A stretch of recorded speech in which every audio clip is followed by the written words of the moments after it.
مفتی مبشر احمد ربانی Islamic scholar کیا ایک وتر پڑھا جا سکتا ہے؟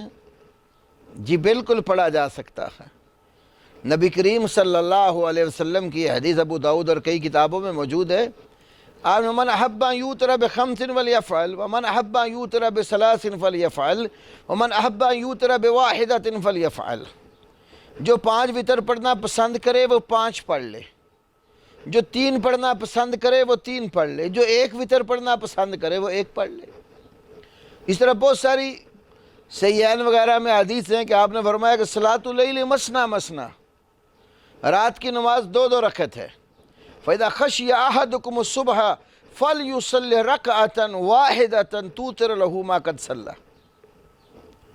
رات کی نماز 2 رکعت ہے۔ جب تم میں سے کسی شخص کو صبح کے فوت ہونے کا ڈر ہو تو 1 رکعت وتر پڑھ لے، اس کی رات کی ساری نماز طاق اور وتر ہو جائے گی۔ اور صحیح بخاری میں حضرت معاویہ بن ابی سفیان رضی اللہ تعالی عنہما سے آتا ہے کہ وہ 1 رکعت وتر پڑھتے تھے، تو عبداللہ ابن عباس سے پوچھا گیا تو انہوں نے فرمایا معاویہ فقیہ آدمی ہے۔ تو رسول اللہ صلی اللہ علیہ وسلم سے اس کی رخصت موجود ہے۔